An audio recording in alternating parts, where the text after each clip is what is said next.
Baik, Bismillahirrahmanirrahim. Assalamualaikum warahmatullahi wabarakatuh. Perkenalkan, nama saya Iswandi Muin dari kelas AK18I Universitas Muhammadiyah Makassar. Baik, di sini saya akan menjelaskan materi tentang transaksi antara perusahaan yang memiliki hubungan istimewa terkait jual beli obligasi. Ya baik, langsung saja kita ke materi, yaitu transfer utang antar perusahaan. Di mana transfer utang antar perusahaan ini melibatkan pinjaman dari satu afiliasi ke afiliasi yang lain yang tergabung dalam entitas konsolidasi. Nah, adapun contohnya itu adalah utang piutang yang timbul karena penjualan kredit dari perusahaan anak, ya, dan penertiban wesel bayar dari satu afiliasi ke afiliasi lain untuk peminjaman dan operasi. Nah, ini adalah ilustrasinya teman-teman, ya. Sini dimana obligasi yang diterbitkan oleh PT Induk dibeli oleh PT Anak. Walaupun dalam ilustrasi PT Induk melakukan pinjaman ke PT Anak. Nah, namun entitas konsolidasi secara keseluruhan tidak meminjam dan pinjaman anak perusahaan tidak tercermin dalam laporan konsolidasi. Selanjutnya adalah pembelian obligasi perusahaan induk oleh perusahaan anak. Ya, penarikan konstruktif atau obligasi perusahaan induk terjadi apabila perusahaan afiliasi atau anak membeli obligasi yang beredar milik perusahaan induk. Perusahaan anak atau pembeli mencatat jumlah yang dibayar sebagai investasi dalam obligasi. Hanya ayat jurnal ini yang dicatat oleh perusahaan, perusahaan afiliasi baik induk maupun anak pada saat terjadi pembelian. Jadi, setiap keuntungan atau kerugian yang berasal dari penarikan konstruktif tidak dicatat pada akun yang terpisah. Dimana akun terpisah ini yang dimaksud pada perusahaan afiliasi. Jadi perbedaan antara akun kewajiban obligasi dan investasi oleh induk dan anak ini mencerminkan keuntungan atau kerugian konstruktif perusahaan induk yang mengendalikan semua pelunasan utang dan keputusan lainnya bagi entitas konsolidasi. Ini memiliki opsi sebagai berikut. 1. Perusahaan penerbit yaitu perusahaan induk maupun anak dapat menggunakan sumber-sumber yang ada untuk membeli dan menarik obligasinya sendiri. Yang kedua, perusahaan penerbit dapat meminjam uang dari entitas non-afiliasi dengan suku bunga pasar dan menggunakan dana tersebut untuk menarik obligasinya, untuk menarik obligasinya sendiri. Atau opsi ini merupakan pendanaan kembali. Nah, ketiga, perusahaan penerbit dapat meminjam uang dari perusahaan afiliasi dan menggunakan dana tersebut untuk menarik obligasinya sendiri. Yang keempat, perusahaan afiliasi dapat membeli obligasi dari perusahaan penerbit, di mana obligasinya ditarik secara konstruktif. Baik, selanjutnya itu keuntungan dan kerugian konstruktif atas obligasi antar perusahaan. Nah, dari sini timbul pertanyaan, kenapa keuntungan atau kerugian ini disebut konstruktif? Nah, pokoknya itu keuntungan atau kerugian ini disebut konstruktif karena merupakan sebuah keuntungan atau kerugian yang direalisasi dan diakui dari sudut pandang entitas konsolidasi. Tetapi ini tidak dicatat dalam pembukuan yang terpisah dari perusahaan afiliasi pada saat pembelian. Nah, keuntungan dan kerugian konstruktif atau obligasi adalah yang pertama, keuntungan dan kerugian yang direalisasi dari sudut pandang entitas konsolidasi yang timbul ketika perusahaan membeli obligasi perusahaan afiliasi dari entitas lainnya pada harga selain nilai buku obligasi tersebut. Nah, yang kedua, tidak akan ada keuntungan atau kerugian dari pembelian obligasi perusahaan afiliasi pada nilai buku atau dari pinjaman meminjam secara langsung di antara perusahaan-perusahaan afiliasi. Baik, selanjutnya kita masuk ke contoh soal. Contoh soalnya itu di dalam pembelian obligasi perusahaan induk dibeli oleh perusahaan anak. Nah, contoh kasusnya itu seperti PT Induk memiliki 70% saham PT Anak yang diperoleh dengan nilai buku seharga Rp6.300.000. Ini pada tanggal 31 Desember 2016. Selanjutnya, PT Anak memiliki modal sebesar Rp5 juta dan laba ditahan sebesar Rp4 juta pada tanggal 1 Januari 2017.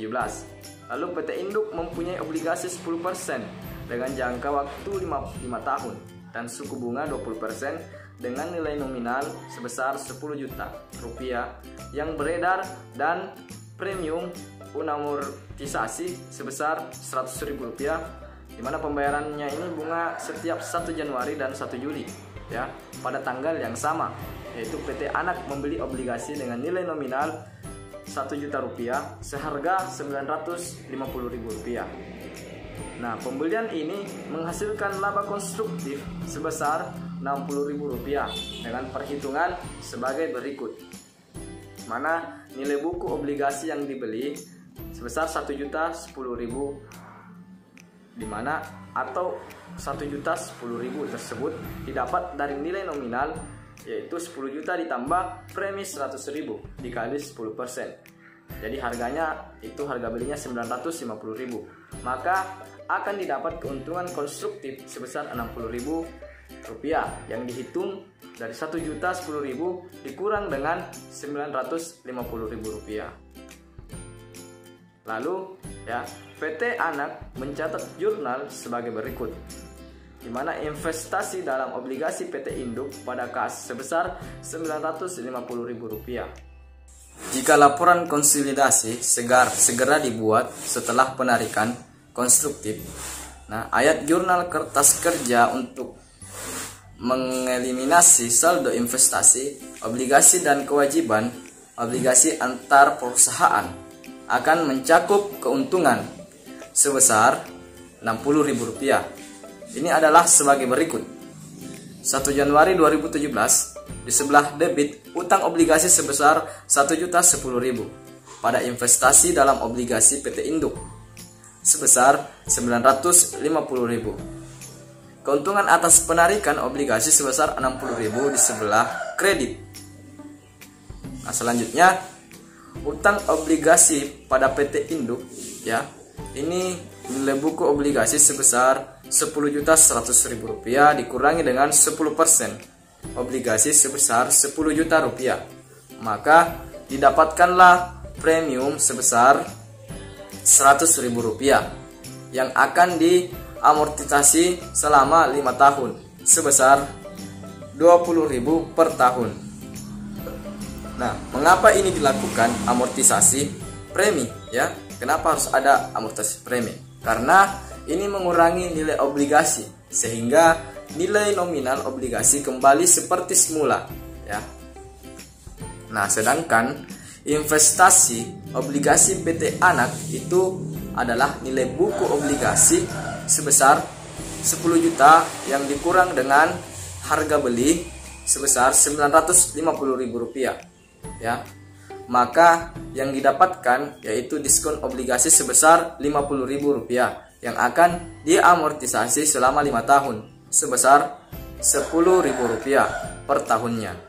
Nah, diskon ini harus diamortisasi untuk menambah harga beli sehingga nilai buku obligasi kembali seperti semula. Baik ya, selanjutnya berikut ini adalah laporan keuangan PT Induk dan PT Anak. Ya. Selanjutnya pembukuan PT Induk, di mana beban bunga obligasi sama dengan 10% dikali 10 juta, yaitu sebesar Rp1 juta dikurang dengan amortisasi premium obligasi yaitu sebesar Rp20.000. Maka yang didapat yaitu beban bunga sebesar Rp980.000 kali 10% sama dengan Rp98.000. Sedangkan pembukuan PT Anak ya, pendapatan bunganya itu obligasi sama dengan 10% dikali Rp1 juta yaitu sebesar Rp100.000. Nah, ditambah dengan amortisasi diskon obligasi sebesar Rp10.000. Maka yang didapat pendapatan bunga sebesar Rp110.000. resiprokal sebesar 110.000 dan 98.000 rupiah, selisihnya itu 12.000 rupiah dicatat sebagai gain per bagian selama 1 tahun. Nah, selanjutnya pembukuan yang dilakukan oleh PT Induk pada tanggal 1 Juli, beban bunga pada kas sebesar 500.000 rupiah yang didapat dari 10 juta rupiah ya, kali 10% kali 1/2 tahun.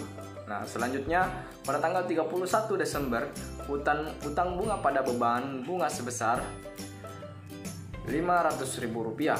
Nah, utang obligasi pada beban bunga sebesar 20.000 rupiah yang didapat dari 100.000 rupiah premium bagi 5 tahun. Nah, sedangkan pembukuan oleh PT Anak kas pada pendapatan bunga sebesar 50.000 rupiah ya, piutang bunga pada pendapatan bunga sebesar 50.000 rupiah.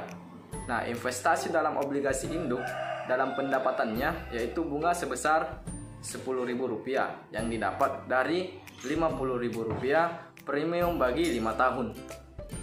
Selanjutnya, obligasi yang beredar pada tanggal 31 Desember 2017 pada PT Induk yaitu nilai nominal obligasi sebesar 10 juta rupiah, premium obligasi sebesar 100.000 rupiah dikurang 20.000 rupiah. Hasilnya 80.000 rupiah. Maka yang didapat nilai buku obligasi sebesar 10.080.000 dikali 10%. Hasilnya yaitu 1.008.000 rupiah. Nah, sedangkan pada PT Anak investasi obligasi pada tanggal 1 Januari 2017 sebesar 950.000 rupiah ditambah dengan diskon obligasi sebesar 10.000 rupiah. Maka investasi obligasi pada tanggal 31 Desember 2017 sebesar 960.000 rupiah. Nah, berikut ini dapat dilihat akun resiprokal pada tanggal 31 Desember 2017 pada PT Induk dan PT Anak. Ayat jurnal eliminasi untuk kebutuhan konsolidasi pada PT Induk dan PT Anak adalah sebagai berikut. A. Utang obligasi 10% sebesar 1.008.000 rupiah pada investasi dalam obligasi PT Induk 960.000 rupiah. Dan keuntungan atas penarikan obligasi sebesar 48.000 rupiah di sebelah kredit. Nah, ayat jurnal A ini mengeliminasi kewajiban obligasi 10% PT Induk serta investasi obligasi pada PT Anak dan juga mencatat keuntungan atas penarikan obligasi sebesar 48.000 rupiah. Nilai tersebut adalah bagian dari keuntungan konstruktif yang belum diakui sebesar 60.000 rupiah pada pembukaan terpisah PT Induk dan Anak itu pada tanggal 31 Desember 2017. B. Pendapatan bunga sebesar 110.000 rupiah pada beban bunga sebesar 98.000 rupiah dan keuntungan atas penarikan obligasi sebesar 12.000 rupiah. Ayat jurnal B ini mengeliminasi jumlah resiprokal, beban bunga dan pendapatan bunga. Nah, adapun perbedaan antara beban bunga dan pendapatan bunga ini merupakan bagian keuntungan ya dari konstruktif yang telah diakui pada pembukuan terpisah untuk Induk dan Anak melalui amortisasi pada tahun 2017. Nah, jumlah perbedaan ini adalah sebesar 12.000 rupiah. Apabila dikredit ke keuntungan atas penarikan obligasi, maka akan menghasilkan keuntungan menjadi sebesar nilai awalnya yaitu 60.000 rupiah ya. Jika jurnal A dan B digabung, keuntungan konstruktif akan dicantumkan dalam kertas kerja sebagai jumlah tunggal. C. Laba dari PT Anak pada investasi dalam PT Anak sebesar 202.000 rupiah. Ayat jurnal C untuk eliminasi keuntungan dari PT Anak. D. Beban hak minoritas pada hak minoritas sebesar 66.000 rupiah. Ayat jurnal D untuk menghitung bagian minoritas atas laba PT Anak. E. Di sebelah debit laba ditahan PT Anak sebesar 4 juta rupiah. Saham biasa PT Anak sebesar 5 juta rupiah.